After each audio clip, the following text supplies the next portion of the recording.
मूं तोखे इन करे न्यापो कयो त मूंखे ख़बर वठी ॾे त हिन वक़्तु जाबर किथे आहे ऐं कहिड़े हाल में आहे। भॼी या त मूंखे ख़बर न आहे तूं हिन वक़्तु कहिड़नि हालतनि में आहे, पर हा हाणे इहे ॿई ॼणा तमामु जल्दी मरंदा, घणो वक़्तु ज़िंदा कोन रहंदई। मालिक साईं जाबर जे सिर ॾे ख़ैरु कंदो सिकू, मां हुन सां मिलणु चाहियां थी, छा तूं मूंखे हुन वटि वठी वेंदे? सौट जाबिर हिन वक़्तु मूंखे पंहिंजो दुश्मन थो सम्झे, न ई हिन वक़्तु मुंहिंजी फ़ोन थो खणे, न ई वरी इहो ई ॿुधाईंदो हू किथे आहे, कहिड़ी जाइ ते रहे। तूं रुगो जाबर ताईं इहो न्यापो मोकिल त मां हुन सां मिलणु चाहियां थी, पोइ हू तोखे पंहिंजी जाइ जो ॾस ज़रूरु ॾींदो। भॼे तूं मुंहिंजे मथां यकीन करीं थी, पर तुंहिंजो मुड़ुसु जाबिर मुंहिंजे मथां ठुप यकीन कोन थो करे, त पोइ तूं ई ॿुधाए भाॼाई तूं पंहिंजी जाइ जो ॾस मूंखे कीअं ॾींदो? हू हिन महिल मूंखे पंहिंजो दुश्मन थो सम्झे, हू ईअं थो चवे त सिकू मूंखे फासाईंदो। हिकु चकर तूं मुंहिंजे करे इहा कोशिशि त करे ॾिस। ठीकु आहे भाॼाई, जेकर तूं चवीं थी त मां जाबिर जो न्यापो मोकिलियां थो, पोइ ॾिसूं था तूं आख़िर चवे छा थो।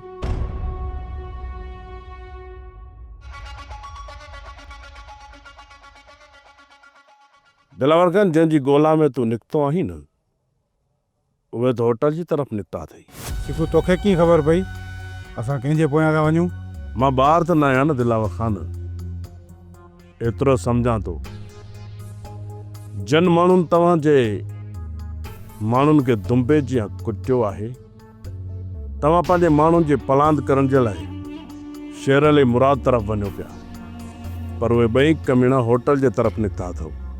सिकू जेकॾहिं तुम्हारी इहा ख़बर ग़लति निकिती न, त पोइ असांजी कावड़ जो नज़रो शेर अली मुराद जी जॻह ते तो मथां निकिरंदो।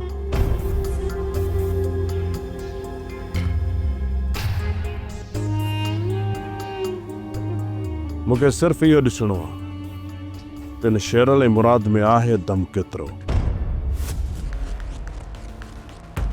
जाबिर, चाकर खान जा माण्हू तव्हांखे कुतरो ॻोल्हींदा था वञनि। फिरोज़, हुननि खे मूं ॾेई विझंदासीं। तूं इहो ॿुधा, सांवल जी जांच कयई? ख़बर पई आहे त सांवल अॼु अस्पताल मां घर वापसी थो वञे। हिन जो मक़सदु त हिनखे थक कहिड़ो न लॻो जो 2 ॾींहंनि में चाक थी वापसि घर पियो वञे। गोली लॻी हूंदसि, चमाऊ थी गुज़री वई हूंदसि, त पोइ कहिड़ी हुनखे एॾी तकलीफ़ थिए? पर अॼु हिन सांवल खे सॾे सिधी गोली हुनखे सीने में हणणी आहे। तयारी करे वठो था। फिरोज़, असां चाह पी वठूं, तूं वञ मोटरसाइकिल काए अच। वरी बि ख़्याल सां वञिजो, चाकर खान जा माण्हू तव्हांजे ताड़ में हूंदा। जेको बि जाबिर खान जे साम्हूं आयो उहो अॼु मूं हल हूंदो, कंहिंसां बि रिआयत न कंदुसि। मूंखे हिननि रत जूं मानियूं ॾिनियूं आहिनि, तूं छा थो सम्झी फिरोज़? मां हिननि खे बख़्श कंदुसि। थोरो गाड़ी कराया? जी सुठ। और हलणु घुरिजे। अचो बसि वठो, सहारे जी का बि ज़रूरत कोन्हे। अञा एतिरो बि न आहियां थियो जो मूंखे केरु सहारो चङो घटि।